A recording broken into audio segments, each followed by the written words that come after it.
Всем привет, ребятки! Привет! Мы, как обычно, на канале Своим ходом. С вами Лизончик, Виталик. И с этим потрясающим видом на гигантский ледник мы с вами отправляемся в одно из самых красивейших мест Южной Америки. И это Патагония. Всем потрясающего просмотра! Регион Патагония расположен на территории сразу двух стран Южной Америки – Чили и Аргентины. Патагония известна своей красивой и дикой природой, включая величественные горы, ледники, озера, леса и живописные дороги. Здесь огромное количество мест, но наша цель – посетить и показать вам три главные жемчужины Патагонии. Приготовьтесь к путешествию, которое заставит ваше сердце биться чаще.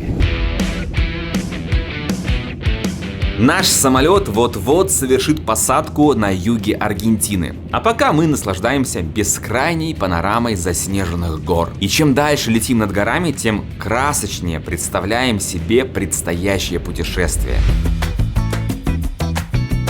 И вот мы в небольшом городе Эль-Калафате, расположенном на берегу озера Аргентино. Здесь всего одна главная улица с отелями, сувенирными магазинами и ресторанами. а жить мы будем в таком потрясающем маленьком уютном домике. В общем, здесь ребята держат много домов, у них свой большой дом, они сделали такую пристроечку. Сразу понятно, что все это, знаете, такая эксклюзивная история. То есть люди, которые здесь живут, они душу вложили.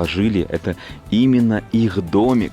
Обалденно, да, цветочки, так все классно, так все с душой.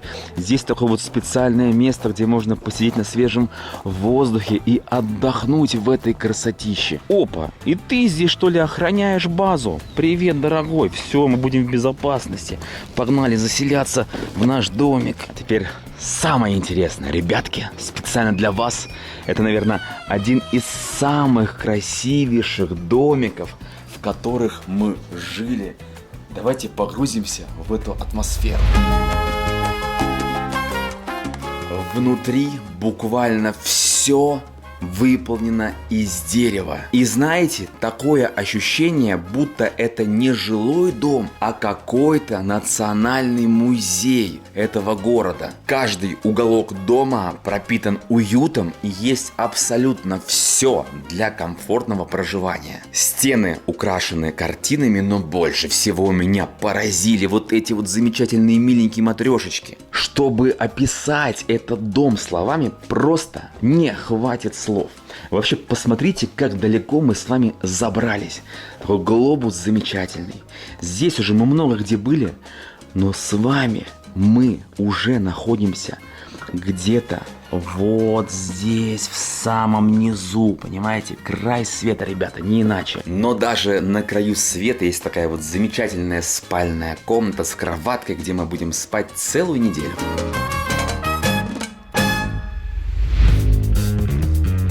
Город является идеальной отправной точкой для исследования природных красот Патагонии, поэтому на улице также огромное количество туристических лавок с экскурсиями на любой вкус. Мы выбрали одну из популярных и самое время отправиться на один из грандиознейших ледников. Наши красные курточки, которые еще остались с круиза, именно в них тепло, комфортно, и мы готовы ко встрече со льдом. 1,5 часа езды, и мы буквально уже у подножия этого знаменитого ледника. Здесь такие сделаны специальные дорожки, по которым можно гулять. А вот эти места называются балконы. Балконов очень много. Подходишь к одному балкону, посмотрел на ледник, пошел дальше к другому балкону. Смотришь на эти таблички, как все аккуратно сделано для души, для людей. И понимаешь, что вот это идеальный подход к туристической инфраструктуре. Вот так должно быть, ребята, везде. Везде вот так аккуратненькие таблички. Да это прям целый трекинг. Нужно спускаться далеко-далеко вон туда. Вниз уже открываются потрясающие виды. Обалденно. И курточки наши нам очень помогают, да? Какой Ветер ледяной. Леденющий, просто леденющий. Кажется, солнышко светит, тепло, да, на самом деле очень холодно. А потому что, знаешь, что леденющий? Потому что айсберг леденющий, и прямо с него весь этот холод от айсберга. И это первая жемчужина Патагонии на нашем пути – ледник Перито Морено. Ему около 30 тысяч лет, он включен в список всемирного наследия ЮНЕСКО, а получил свое название в честь исследователя Франциско Морено, который открыл его в 19 столетии. Запомните его имя. В конце выпуска вы будете поражены путешествиями этого человека. А мы продолжаем наслаждаться красотами ледника.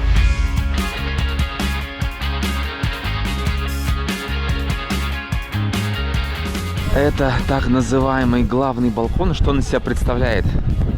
Он находится за стеклом. Вот заходишь, и здесь уже не дует ветер, но ты смотришь на ледник, который находится за стеклом. Все такое заляпано, не очень классно. Поэтому выходим вот сюда. Дует уже. Сразу почувствуешь, что дует ветрище.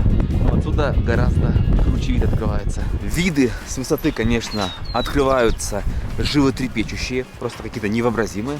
Но мы спускаемся еще вниз, прям к самому основанию ледника, чтобы почувствовать его холод. То, что мы с Лизой видели на фотографиях, когда готовились к этой поездке, это вообще не стыковка. Здесь, конечно, когда ты наблюдаешь за этим ледником своими собственными глазами, это невероятные масштабы, уходящие вон туда вдаль, такой, знаете, язык снежно-ледяной скатывается с гор, и видно его левую часть и правую, но это лишь маленький кусочек, потому что такой масштаб у него, вы себе даже, ребята, не представляете. То есть, видите эти горы? Ледник прям вон туда уходит, он даже уходит на сторону Чили. Мы сейчас находимся в Аргентине, а он и на стороне Аргентины, и на стороне Чили. Маршрут здесь, прошу заметить, несколько километров, ты вот так вот идешь, вон там же самая крайняя точка правой части с видом на ледник, и та же самая история уходит в ту сторону, чтобы с той стороны ледник увидеть. Поэтому если здесь будете, ребята, 2 часа точно закладывайте.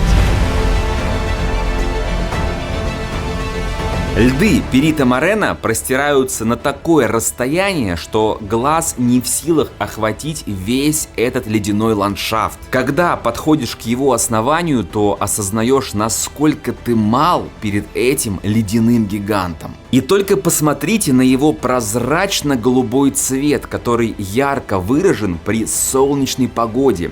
Хочется бесконечно рассматривать каждый сантиметр этого ледника. Спустились в максимально самый низ. Вот отсюда идеально видно, что этот ледник высотой в многоэтажное здание.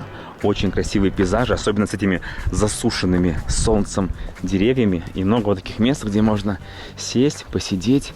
И, ребятки, обязательно с собой берите еду. Мы вот взяли булочки разные, взяли мясные нарезки. Вот такая вот красота у нас получается. Яйца. Лиза чистит яйцо и термос с горячим чаем. Оу, Чтобы ледник зашел максимально вам, делайте вот так.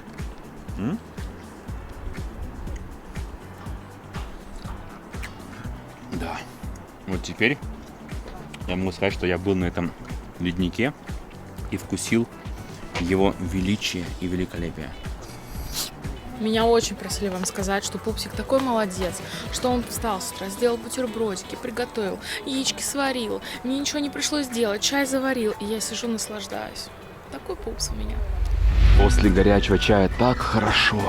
И какая здесь природа живописная. Это не только ледник, который вот здесь вот взрывает нам с вами мозг конкретно, но и природа, которая граничит и живет рядом с этим ледником. Потрясающе. Конечно, это же национальный парк. И, между прочим, их в Аргентине 49. И чтобы по этим национальным паркам путешествовать с нами в реальном времени, потому что вы сейчас этот выпуск смотрите, а, ребята, он снимался там 3 недели назад, месяц назад.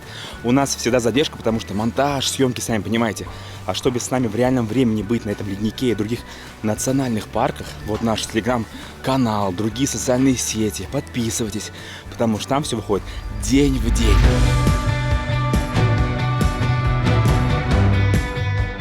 Не знаю, как там у вас впечатление по ту сторону экрана, но мы вот с Пустиком идем по этой невероятной дороге, и мы не хотим, чтобы эта дорога вообще заканчивалась, чтобы эти виды до сих пор смогли созерцать наши счастливые глаза, но нужно двигаться дальше. И мы идем на наш корабль, который доставит нас прямо на ледник, и мы с вами по нему даже прогуляемся сегодня.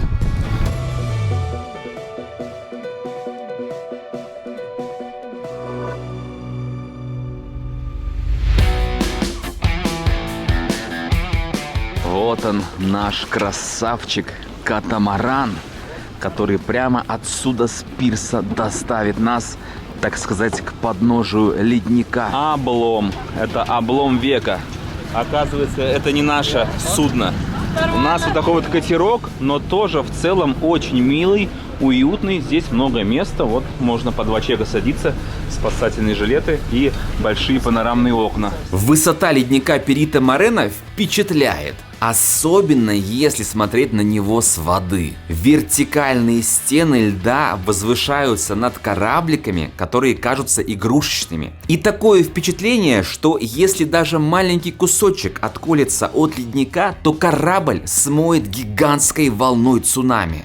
Добро пожаловать на территорию ледников. Это очень популярная поездка, если будете здесь обязательно. То есть можно просто посмотреть сверху со смотровой, но это абсолютно не те эмоции. А обязательно, ребята, берете лодочку, вот сюда вас привозят, выдадут все снаряжение и будем исследовать ледник, его поверхность.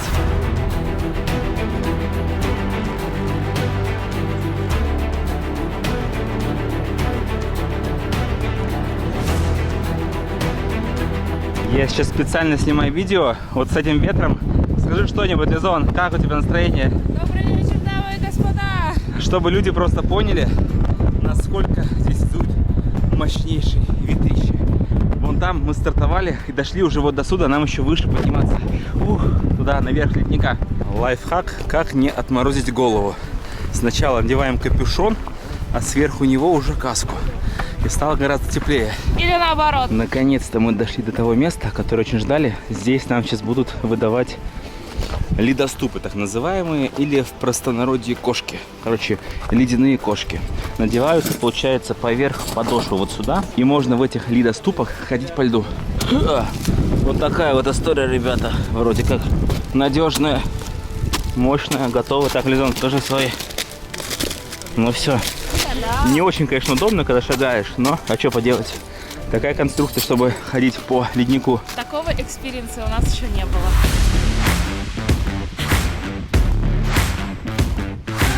Между прочим, вот так вот в день может сделать только 500 человек. И все, лимит. Представляете, вот эта вся махина, по которой мы сейчас движемся, она прямо у нас на глазах тает. Здесь образуются целые такие реки. Не горные, а реки, получается, ледниковые. Вот оно, глобальное потепление. Мы видим своими собственными глазами. Это, конечно, невероятно.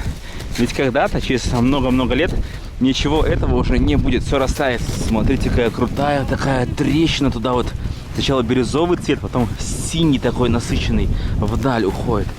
Но несмотря на все это, вроде бы опасно, но мы идем, да, и никуда не проваливаемся.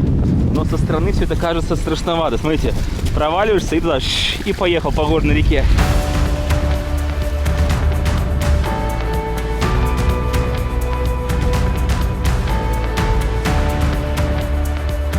Если нас слышно сейчас, то я ставлю 5 этой ветрозащите. Мы идем не просто по леднику, мы идем там, где вообще в целом никто еще не ходил. То есть тропу ребята прямо перед нами вырубают, и мы уже за ними движемся, с нашими гидами. Это прям водопад, смотрите, горная река ледниковая, и туда вниз водопад улетает.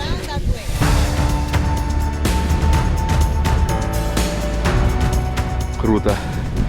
Прямо над маленькой рекой идем. Обалдеть. Мы на леднике. Это определенно сейчас пока что самое красивое место, которое мы видели здесь, на леднике. Смотрите, мини-озеро бирюзовейшего сказочного цвета. Красота неописуемая. Только вглядитесь в глубину этой воды. Такое ощущение, что это глаза ледника. И они смотрят на тебя, знаете, так, прямо тебе в душу. Блин, так красиво. Не знаю, на камеру вам передается или нет. Какая чистейшая вода. Я бы здесь поснорклил. Жалко, рыбок тут нет и вода холодная. Место, с которого вообще не хочется уходить. Какая-то фантастика. Я говорю, было бы тепло, это был бы лучший курорт, наверное. Тут опять спрашивают, кем мы работаем, чтобы так много путешествовать. И И возмущаются, что у нас за график такой, если мы все время работу пропускаем. Удаленная работа доступна любому желающему, даже если вы не блогер и никогда им не станете. Например, за кадром своим ходом работает около десятка наших помощников, которых вы не видите, но при этом они зарабатывают деньги, находясь в разных точках мира. Кто-то в Москве, кто-то на Бали, в Таиланде и даже в Турции. Недавно с нашим менеджером мы отметили 5 лет совместной работы. Как вообще найти такую работу и выбрать подходящую нишу? Разумеется, обратиться за помощью, кто сориентирует и подскажет, с чего начать. Например, Мария Лебедева начинала с нуля на фрилансе и сейчас имеет опыт более 7 лет в онлайн-образовании. За последние 1,5 года она работала с сотнями онлайн-школ и трудоустроила более 1000 учеников по всему миру. Цель Марии не просто обучить тех, кто хочет работать удаленно, но и также трудоустроить своих учеников, дать им настоящие заказы. Вы сможете работать удаленно, в комфортное для вас время и при этом жить в любом месте. Регистрируйтесь на бесплатный мастер-класс по ссылке в описании или QR-коде, который вы видите сейчас на экране, чтобы узнать больше. А всех учеников ждет чек-лист по быстрому старту на удаленке. Ссылочка в описании. Да уж, с таким потоком воды, конечно, от этого ледника очень скоро ничего не останется. Это, знаете, как можно сравнить? Вот когда, например, смотришь на ткань, и она как такое монолитное какое-то вещество, а когда приблизишь ее через лупу, там видно каждую клеточку, каждую ткань, там квадратик, эти переплетения. Вот то же самое этот ледник. Сверху мы с вами смотрели, казалось бы, ну какой-то такой вот объект, просто белого цвета, ледяной. А когда находишься прямо наверху, вот здесь, эти вот горы возвышаются, и понимаешь его масштабы. Вон там, видите, вот там далеко-далеко за горизонт, это все ледник туда уходит. Ну-ка, что там, как вода? Вкусная? Холодная, наверное, да? Вкусная? Хочешь? Да. Офигеть. Обалденная вода. На этой бутылке написано Agua Glaciar, то есть вода из ледника. Да. Но мы эту воду уже выпили, когда покупали, и сейчас мы сами налили эту же воду из ледника только самостоятельно. Просто ледяная. Ну и согласись, вкус такой же, да? Не обманывают? Нет, она даже лучше. Реально, как из магазина.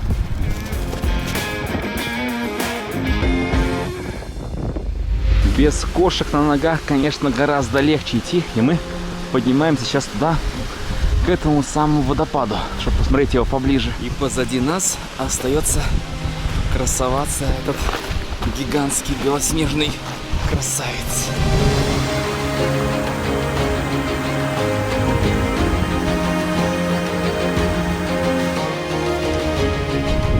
Здесь уже попахивает Норвегией и Исландией. Что-то в этом есть. Такая вот зеленая природа. Потрясающий водопад срывается с вершины, образуется горная река. И эта горная река вот таким вот образом улетает туда, прямо в сторону ледника. И даже подмывает его.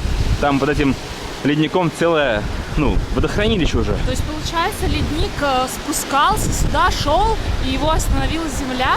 Ну да, примерно так. С двух сторон. Он такой шел, такой, нет, дай лягу здесь отдохну. Вау, вау, вау. Просто вау. Какая сказка. Какая сказочная картина. Ребят, я надеюсь, вам все это передается, потому что, одно дело камера, а другое дело своими собственными глазами увидеть всю эту красоту. Это такое какое-то дикое сочетание льдов, холодов и буйство зелени с водопадами. Эмоции зашкаливают, просто не описать. Наш трекинг продолжается, мой восторг не заканчивается. То есть здесь был водопад, мы дальше идем по такой живописной дорожке, вот туда, вдоль этой горы. Где-то уже там будем садиться обратно на наш корабль, который нас довезет до места старта. Короче, полнейший восторг. Один из лучших таких трекингов, причем все такое легко, свободно гуляешь. Нет такого, что господи, я умираю, нужно подняться на вершину горы, нет сил. Нет, просто идешь, чисто кайфуешь, нормально.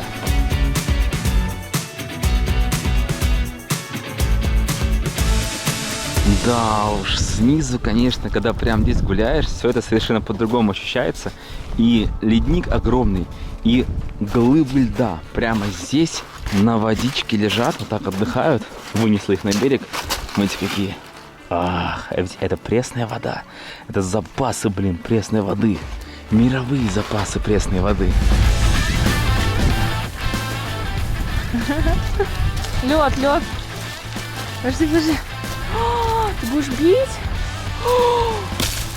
Я понял, что мне это напоминает. Это знаменитая лагуна айсбергов в Исландии, где мы были и все снимали. И если вы не смотрели, рекомендую посмотреть. Но здесь ничем не хуже, чем в Исландии. Все, это финиш. Мы идем на наш корабль. Время 6 вечера. Это была одна из самых насыщенных экскурсионных программ, которую мы когда-либо брали. Мне очень понравилось. Потрясающе. Стоит каждого цента. Обалденно. Очень круто. Всем рекомендуем не просто приехать, но еще и походить по леднику. Офигенно. Люди, которые добрались сюда, в Аргентину, это уже подвиг, это очень далеко. И здесь нельзя экономить. Нужно просто максимально все делать. Потому что когда еще сюда вернешься?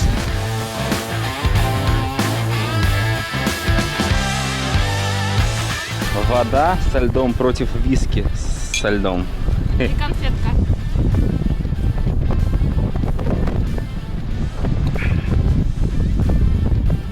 Потрясающе. И вид на ледник. Сантвивито Морено.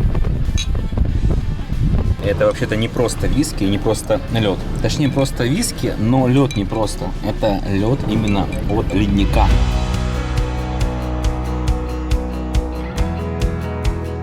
Та атмосфера, которой хочется делиться бесконечно. Вот наше судно движется, да? Слева этот огромный ледник, айсберги маленькие, большие пролетают мимо нас.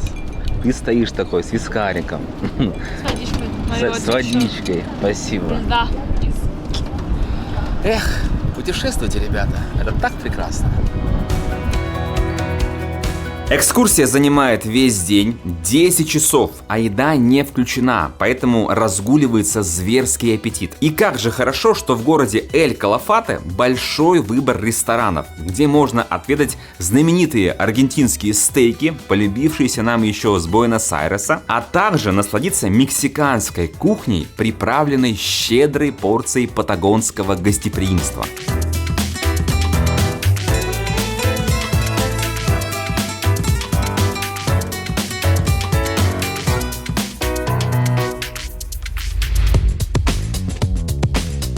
Для того, чтобы посмотреть другие жемчужины Патагонии, нам понадобится транспорт. Нет, не этот. Это нас хозяева домика любезно провожают. К сожалению, в Эль-Калафате забронировать машину не удалось. Это нужно делать заранее. Поэтому до следующего пункта мы едем на автобусе прямо в Чили, попутно наслаждаясь пустынными дорогами.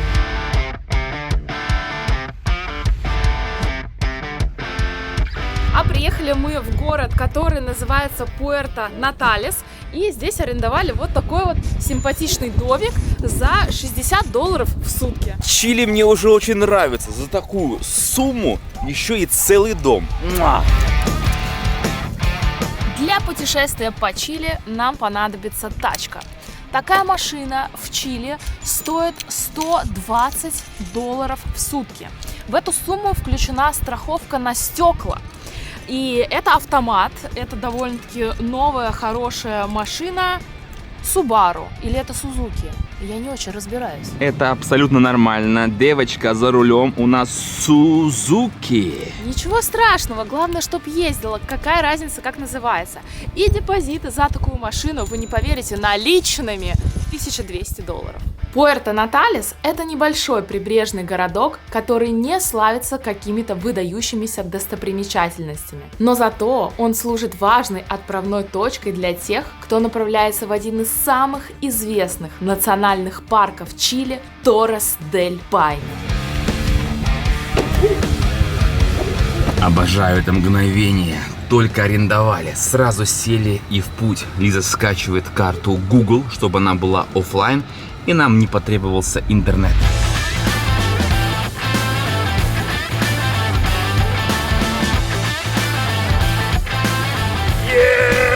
Ради этого мы сюда, ребятки, и прилетели в этот город. Дорога потрясающая.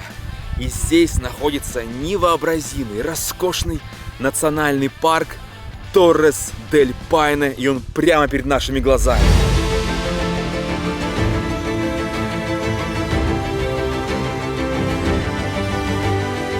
Торрес-дель-Пайне – наша вторая жемчужина в Патагонии.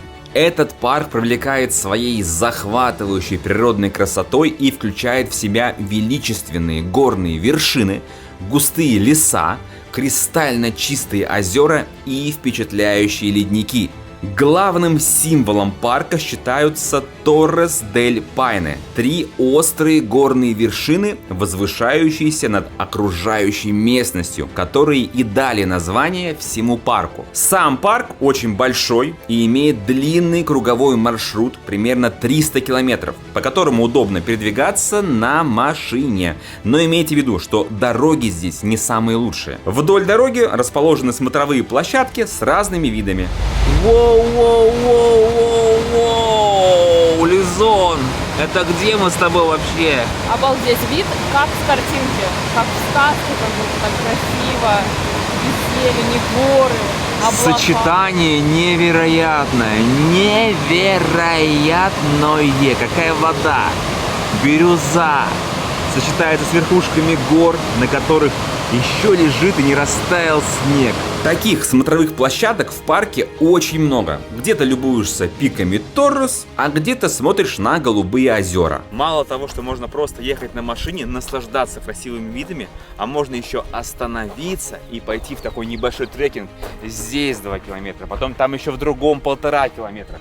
В общем, это место, куда можно на самом деле 3 дня выделить, каждый день в него возвращаться или здесь ночевать. И постоянно вот такие вот красивые виды, озера, везде горы, какие-то снежные пики, вершины, зелень, буйство красок. Место потрясающее, один из самых красивых национальных парков, в которых мы были. А мы, между прочим, идем к водопаду.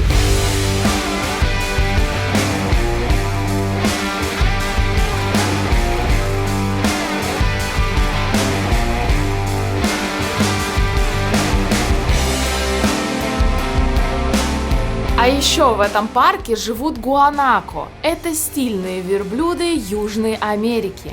У них длинные ноги, как у топ-моделей, и они ходят по просторам с таким видом, будто знают, что они самые стильные представители животного мира. Короче, это такое существо, которое выглядит, будто природа решила создать комбинацию между верблюдом и ламой и сказала, а почему бы и нет. Но выглядят при этом гуанако гордо и мило. Путешественники со всего мира приезжают сюда не только для того, чтобы поездить по пыльным дорогам, но и для того, чтобы отправиться в знаменитые трекинги Патагонии. Вход в парк оплачивается дополнительно на въезде, а билеты действуют от 3 дней и больше. Мы запарковались, взяли с собой вот такой вот рюкзак, там у нас яйца вареные, сосиски, все заранее подготовили, у нас 2 теплые куртки, готовы. Здесь вот ребятки отдыхают перед длинной дорогой, потому что нам предстоит с вами сегодня пройти 10 километров, чтобы добраться вон туда, с потрясающим видом на эти пики, которые вы уже видели у нас на кадрах. И, честно говоря, мне уже страшно, потому что я вижу, прямо здесь начинается подъем. Давно не ходили в походы, но надеюсь, у нас все получится, поэтому погнали! Идем мы в место, которое называется Мирадор Лас Торрес. Это самая вершина, где будет самый потрясающий вид через 10 километров. И ночевать сегодня будем с вами в палатке в Чилено. Какое интересное название.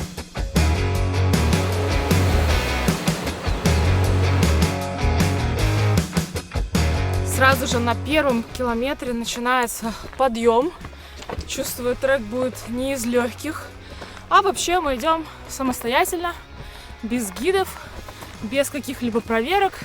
Даже нигде не оставили запись, что мы поднимаемся на этот трек. Даже билет, который мы купили недешево, вообще нигде не проверяют. Всем по барабану. Можно смело заходить в парк, даже ничего не оплачивать. Но я так понимаю, что это на свой страх и риск. Если рейнджеры будут проверять, можно лететь. Но вообще ничего не проверяют. Первые ощущения очень крутые. Получается, мы сами уже вот оттуда поднялись наверх. Здесь имеются места, где можно круто зачилить, Отдохнуть. Например, вот как Елизавета, смотрите, села на такое бревнышко и отдыхает. Мы решили не спеша подниматься, чтобы не запариться. И действительно, когда вернемся обратно, Чтобы мы вспоминали это с теплом, а не так, что, господи, я еле выжил вообще в этом приключении. Еще там заночуем. Вот такие виды потрясающие открываются, там горы заснеженные. Но нам, я так понимаю, еще идти и идти. Если одним кадром описать сложность подъема, ну вот так примерно, смотрите, идем наверх, поднимается, например, плавно, потом резко так бам и помасштабнее. То есть всегда идем вверх и перешагиваем через булыжники.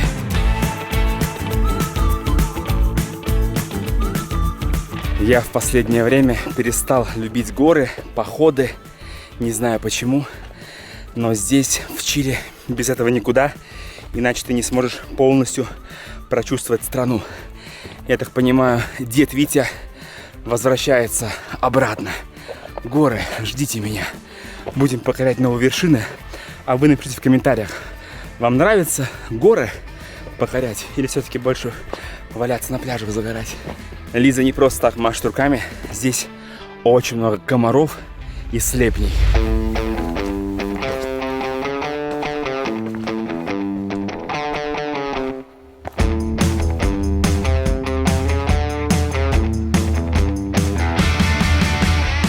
Не понял. Здесь был лайфхак. А где его организовать-то? Вы прикиньте, можно на лошадях подниматься. А мы пешком идем. Ну, мы наели, конечно, брюхо. Нормально. Мы уже достаточно высоко. Посмотрите, как горная река с этой высоты кажется игрушечной.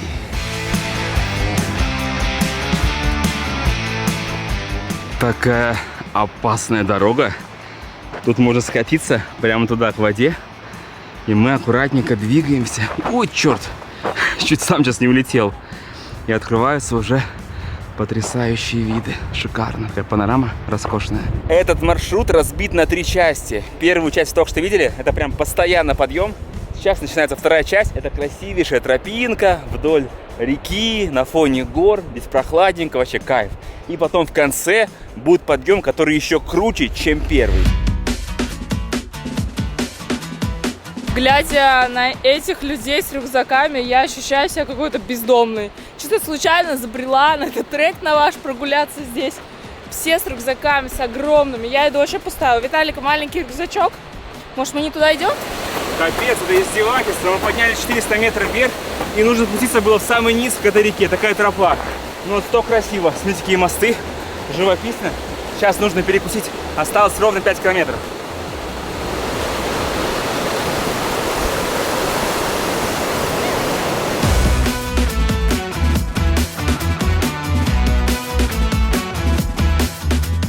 Мы дошли до первой базы, сектор Чилена называется.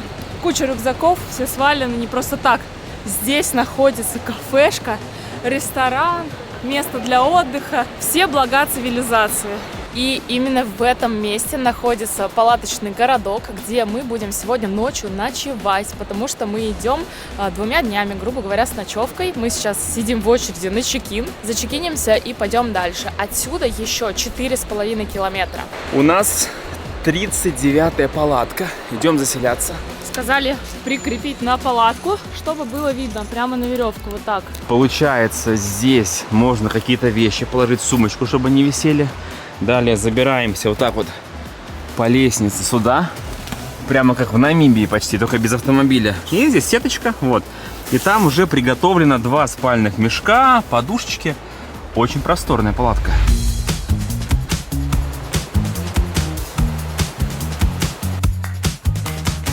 Фантастическое место. Сосисочки, хлебушек. Что может быть лучше? Мы уже заселились. Замечательно. 4 километра до вершины. Погнали! Причем мы часть наших вещей, там куртка теплая, что-то там еще, из рюкзака вытащили, чтобы легче было. В палатку закинули и уже идем налегке. Потом возвращаемся, здесь спим и уже завтра домой пойдем. Вторая часть пока что мне нравится больше, потому что такая живопись, так сказать. Много зелени, лес такой густой, как в сказке. И рядом шум горной реки.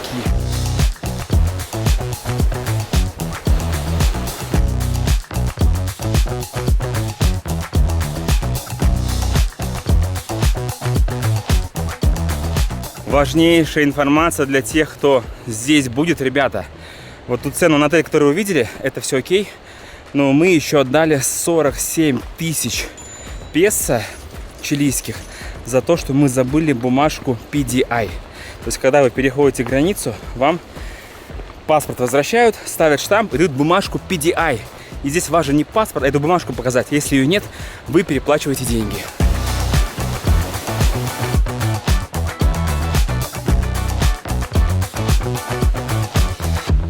Согласись, Папсан, что в таких трекингах очень важно вовремя поесть. Да, и вкусно, желательно. Сразу куча энергии, и мы летим, как ракета, наверх.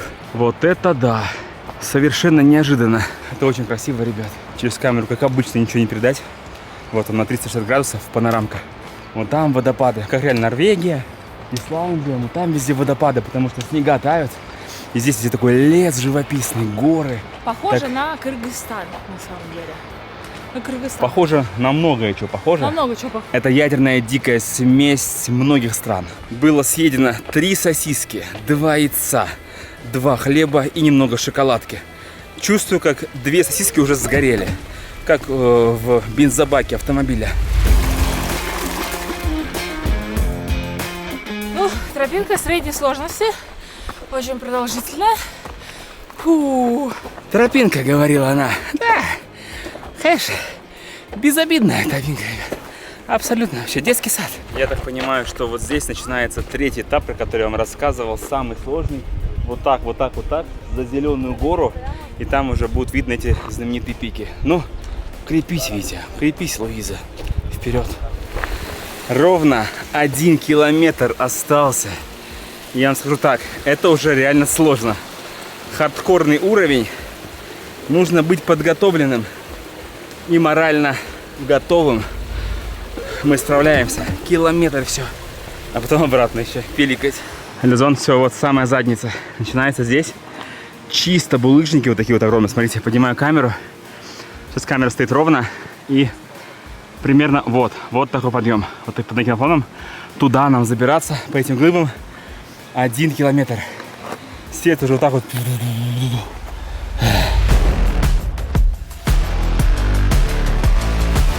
Давай, давай. Кто меня сюда позвал на эту гору? Говорит, пойдем сходим, говорит. Расслабимся, говорит. Говорит, красивые виды давай, говорит, увидим. Мы торопимся на ужин, потому что... Какой ужин. Ребята, я в ахере. Просто ноги забиты все. По полной программе. Подъем вертикальный, реально. Просто вертикальный по камням. Жесть, целый километр.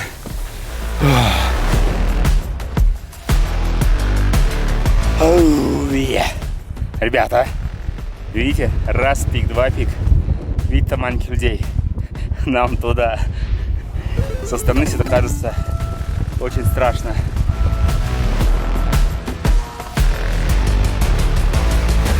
Руслан, последние шаги, давай. Ребята, мы почти добрались. Все, осталось вот чуть буквально, смотрите. Здесь пройти. Я уже вижу, открывается вид шикарнейший. Чуть-чуть. Вы готовы? Да.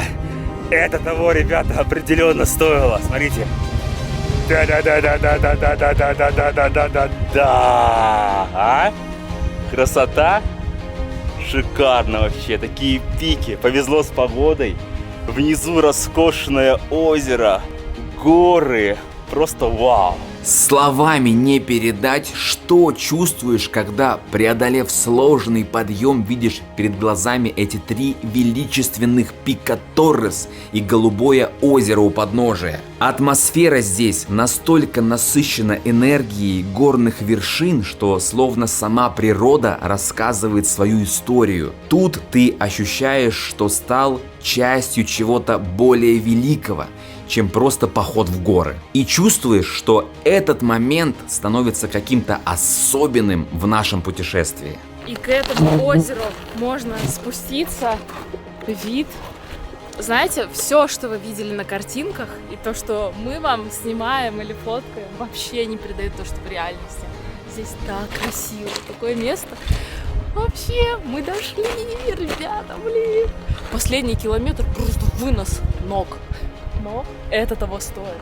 Лагуна растаяла, бирюзовая, светит солнце и пики. Как прекрасно, когда с собой есть термос, там уже заварен горячий чаек. Бесценная вещь в походе. О да, это напиток богов, особенно когда такой уставший, ноги гудят уже. Невероятно, незаменимая вещь. Выпили чая, насладились прекрасными видами и спустились вниз к лагерю на заранее забронированный ужин. Ужин проходит вот в такой вот обстановке, абсолютно неуютной. И вот такие вот табуреточки. И здесь можно сесть. Разносят еду. Первым принесли суп с хлебом. Мы успели на ужин. На второе была курочка с булгуром, вкусный десерт. И даже налили бокал вина. А кто-то сам готовил себе ужин, и для этого есть все необходимое. Да тут даже можно купить интернет в автомате. Вот это технологии. Брать здесь палаточку с едой — это определенно лучшее решение. Заметьте, видите, палаточка вот эта вот стоит. Сюда также можно приехать со своей палаточкой. Не знаю, почем она стоит. Вот такие вот, видите, места. И есть палатки уже готовые. Естественно, мы идем заселяться в нашу, которую сегодня еще с утра подтвердили и зачекинились. Вот, смотрите, человечек уже готов уйти в мир снов. Носочки переодела такая. Шочек, как здесь? Нормально тебе? Нравится? Все, да? Там люди говорят, вот типа в палатке непривычно спать, а мы такие, палатка, какая просторная палатка. Здесь даже спальные мешки есть и подушки.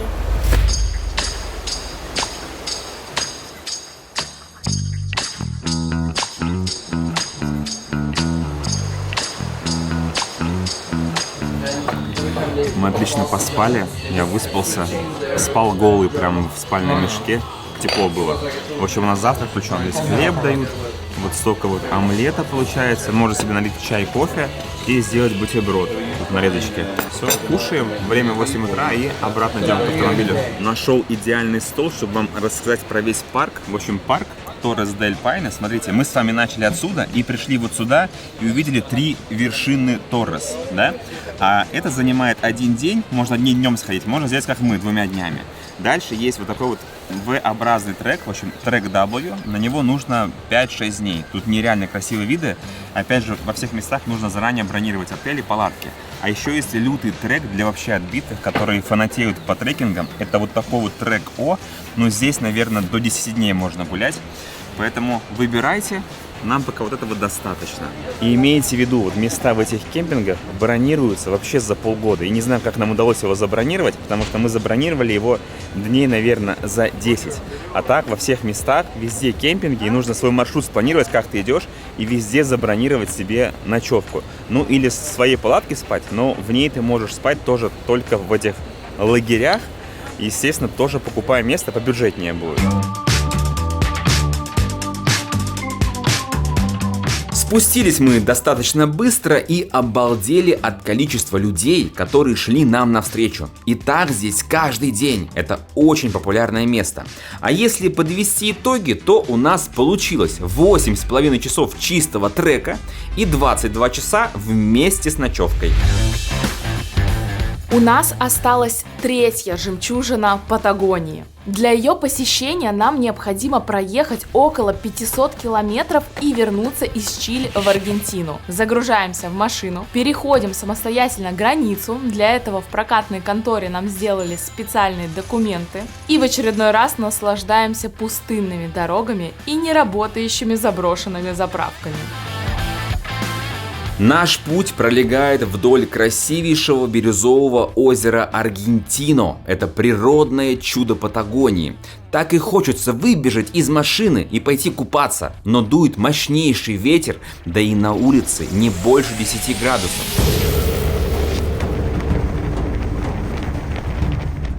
И прямо рядом с этим озером, с такой красотой, мы видим кошмар. Кошмар на улице Вязов, ребята. Это Гуанако. Вы видели его в Чили, мы вам показывали. Там они гуляют, красивые, нарядные. А здесь у меня 2 версии. То есть этот Гуанако, он перепрыгивал, или как правильно, оно Он, она, оно. Гуанако, что это? Животное. Короче, еще очень смеюсь. Человек, говорю, человек перепрыгивал, гуанако, перепрыгивал и кирдык. Или говорят, что здесь вот эти вот гуанако, они им портят урожай местным, и местные их отстреливают и вот так вот вешают на эти заборы. Как вы думаете, что правда? Он просто перепрыгивал и здесь так и погиб? Или все-таки его отстрелили и повесили? Пишите в комментариях.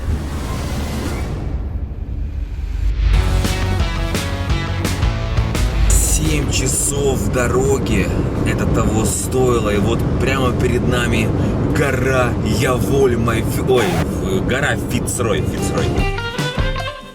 У горного массива располагается очередной маленький уютный аргентинский городок Эль-Чальтен. В городе царит атмосфера приключений и свободы. Много магазинчиков и ресторанов, где можно насладиться местной кухней, а также большой выбор отелей. Туристы и путешественники собираются здесь, чтобы исследовать природу и насладиться уникальной атмосферой Патагонии. Эль-Чальтен – идеальное место для любителей активного отдыха. В этом городе начинается множество трекинговых маршрутов и главный трек к Фицрою. Именно за этим мы сюда и приехали. Остановились мы здесь на 3 ночи. Каждая ночь 120 баксов. Вот в этом здании жили. Уютно, круто. Но, ребята, имейте в виду, здесь нигде вообще не работает интернет. Я не знаю почему. Ни Wi-Fi, ни 3G. Короче, мы 3 дня, получается, ждали, пока будет погода, потому что всегда тучи, какие-то облака, дожди могут быть. Вот сегодня, видите, видно Фицрой, эти верхушки. И мы прямо сейчас выдвигаемся и будем покорять это место. В ходе, как всегда, есть карта маршрутов, а мы с вами находимся вот здесь. Вот и нам предстоит путь 10 километров и 200 метров до вершины. Я надеюсь, что у нас получится. Кто верит в нас, поставьте лайк. Трек начинается с небольшого подъема, который ведет через красивый лес и живописные луга. Открываются виды на долину и реку внизу. Прошли мы уже 1 километр. В целом пока нормально. Такой плавный подъем, красивейшие виды. Уже видно один из пиков. Пока идем, пока нормально. Самый трэш будет перед финишем. Сзади жены особенно приятно идти, когда у нее вот эти вот, как они там, леггинсы или такие леггинсы, да, с начесом. Вот так вот хочется сделать. Еще хочется сделать вот так вот. Опа! Походы, это, конечно, не для всех. Это непросто. Знаете, что я в очередной раз понял? Я вот в Азии обожаю на байке кататься. И ты вот, когда на нем едешь, впереди дорога, и твой мозг полностью отдыхает, в нем вообще нет никаких мыслей. То есть ты просто отдыхаешь, как какой-то релакс. Вот здесь такая же история. То есть ты идешь, потеешь, видишь красивые виды, и почему-то вот в мозгу ни о чем не думается. То есть нет никаких мыслей негативных, позитивных, просто нейтральное состояние, когда твоя нервная система восстанавливается. Вот так вот. Очень впечатляют вот эти вот все деревья, которые разбросаны вот туда, вглубь леса, вот в эту сторону. Тут круто, что все оставляется нетронутым. Дерево сгнило там, умерло, упало, оно здесь лежит, пока от него ничего не останется. Это создает невероятный пейзаж.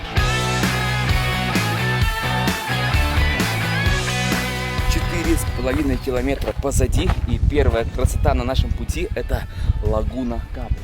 Опять же, виднеется уже целиком Фицрой, ну не целиком, без низа, мы до него обязательно доберемся. Здесь можно посидеть пока, отдохнуть и пойти дальше. Пока что скажу вам, ребят, детский сад. Просто идешь, что-то, не маленькие подъемчики, в основном, грубо говоря, прямо, вот прям на лайте пока двигаемся.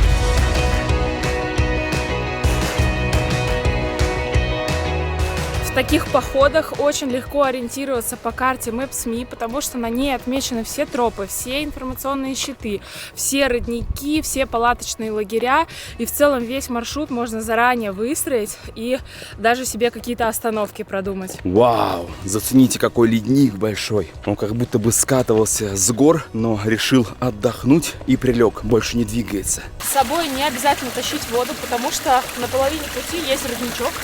Но здесь вода хорошая.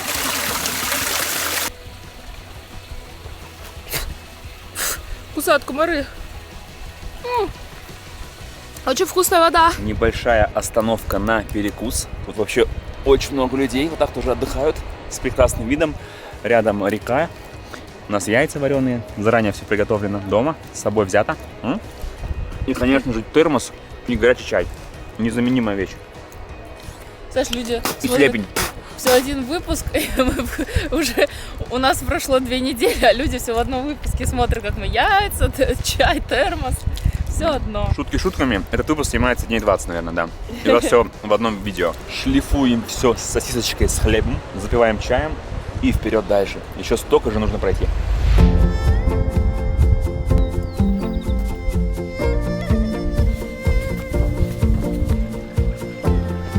А вот и первый кемпинг. Законный причем. Прям можно сюда прийти. И как вот эти вот ребятки, везде есть место под палаточки свои. Спокойненько здесь можно отдыхать. Само собой, вы все оборудование полностью приносите с собой. Здесь нет никаких поддонов. Все с собой. Но у нас ничего этого нет. И осталось 2 километра до нашей цели. Вот то, что самое страшное на этом треке. В общем, 9 километров мы прошли. Вот так. Ты просто идешь. Детский трек. Видите эту гору? Километр вверх и километр трека. То есть вот так вот делаем и получаем градус подъема будет 45. Это самое сложное. Ручьи – это как бензин. Никогда нельзя упускать возможности набрать свежей водички. Поэтому перед подъемом пополняем свои запасы. У нас вот такая бутылочка. Надеюсь, нам хватит. Ну вот оно, ребят, началось. Ну как началось? Уже давно началось. Мы идем по этому последнему километру. Это, конечно, жестко. Подъем жесткий. Тут главное, видите, главное дыхание поймать. Никуда не торопиться. Но он жесткий, конкретно так. Первые 10 метров для детей, а последний не каждый все это осилит. Главное поймать свое дыхание и свой темп. Просто идешь аккуратненько и все. Полностью согласна. А Виталик еще идет и тащит 10-килограммовый рюкзак. А я тащу только свое бренное тело наверх. Какая уже высотища. Даже видно, получается, вон там озеро большое, вдоль которого мы на автомобиле сюда ехали. А это вообще прикол. Тут видим, здесь холодно. Здесь идешь, становится жарко, снимаешь вещи, становится холодно. Ты весь мокрый. Ну, кому-то было очень неприятно, жарко. Шубу здесь оставил. Возможно, на обратном пути заберет. Поэтому, друзья, не забывайте, если вы ходите в горы, обязательно, чтобы у вас была хорошая обувь. Да, как у меня можно. А желательно, чтобы у вас была флиска, то есть несколько слоев, чтобы вы могли одеваться, раздеваться. Это должно быть все легкое, такое походное. И палочки тоже здесь не помешают. Мы как, гоп-стоп, знаешь. В чем приехали, в том идем. Но обувь хорошая. Последний рывок, ребята. Все. Мы поднялись, и вот видно тропинку, видите, такую ярко выраженную. И она идет на самый верх. И именно там конец.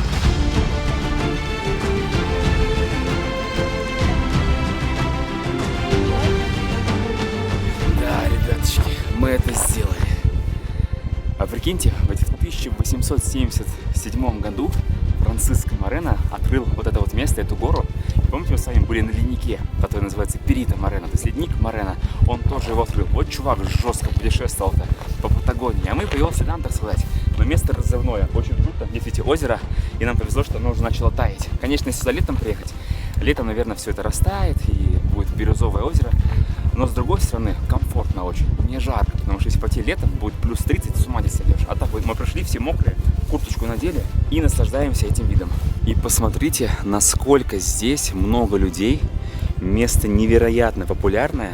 И это мы сейчас еще в начале сезона. Что здесь будет твориться в сезон, мне даже страшно себе представить. Чайку можно горячего? Я дико извиняюсь, моя дорогая, я совсем забыл. Я просто старался контент снять для людей, видите. Ребята, вот для вас снял все, показала, про жену забыл, она сидит, мерзнет. О, мой чаек. В Аргентине есть вот такие вот сладости, они называются альфахор. Очень популярны среди и местных, и туристов. Их делают, причем часто сами местные жители, заворачивают в такие пленочки, они как ручной работы, да, получается, домашние. И это похоже на наши конфеты коровка. Ну, вот мы так определили, что обычно сверху покрыто шоколадом, а внутри такая вот прослоечка. И это напоминает как пряник со сгущенкой. В общем, очень вкусно, рекомендуем попробовать. По сложности, ребятки, наверняка вам интересно. До этого у нас был Торрес дель Пайне. Короче, мне кажется, там гораздо сложнее, потому что там весь трекинг постоянно то вверх, то вниз, то вверх, то вниз. Здесь самое жесткое, это вот последний километр. Ты охереваешь просто, и все. Но трудозатрата гораздо меньше, потому что 9 километров ты просто идешь, отдыхаешь по лесу. Поэтому такие вот дела. Но место потрясающее. Оно того определенно стоит сгонять. Ну, многие сейчас смотрят и скажут, как будто похоже, да, согласитесь? Озеро, там тоже было озеро. Горы, но горы разные пейзажи. Но опять же, там мне природа понравилась гораздо больше. Здесь как-то не хватило. Вот тропинки, там какие-то вот водопады были, более живописно там было. И нам, кстати, повезло опять. И даже не с погодой, нам повезло увидеть это озеро со льдом. То есть обычно ты сюда приходишь, у тебя или есть лед и снег, или просто озеро. А вот чтобы увидеть именно озеро, на котором остатки льда и снега, это нужно, чтобы действительно повезло. Нам везет. А если пройти еще немножечко левее, до другой стороны озера, то откроется вид на еще одно озеро. Только посмотрите на это, ребят. Это нереально. Какой крутой цвет у него. Яркий, насыщенный. Обалденно. Мало того, ребята, можно подняться еще выше. Будет видно вот первое озеро на фоне вершин. И сразу же видно вот это второе озеро. То есть панорама сумасшедшая. На 360 градусов. Это даже еще не все. Сюда двигайся прям в моменте, чтобы люди понимали. А вон там видно озеро, которое было у нас, мы были в автомобиле. Все просматривается, невероятный масштаб. Вон там мы были такие маленькие. И нам скоро предстоит спускаться. А пока, знаете, никуда не спешишь. Вот так стоишь просто и наслаждаешься. Не никуда торопиться.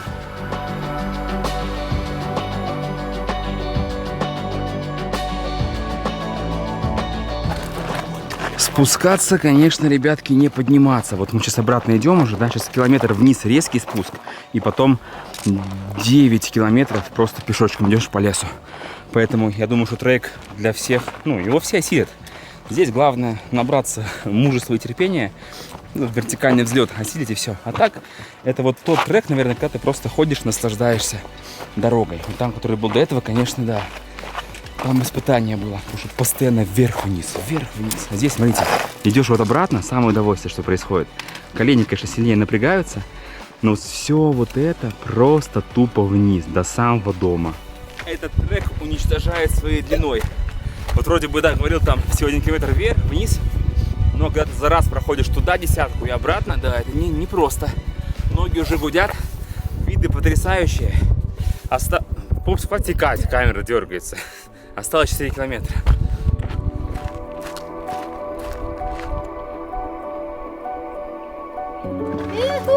Машинка! О, жопа боль! Жопа боль. Ну, да, мы задолбались. Получается, мы ходили около 8 часов где-то, даже 9. 20 километров трек. Туда-обратно. Охренеть. Ребята, едем пить вино. Хи-хи.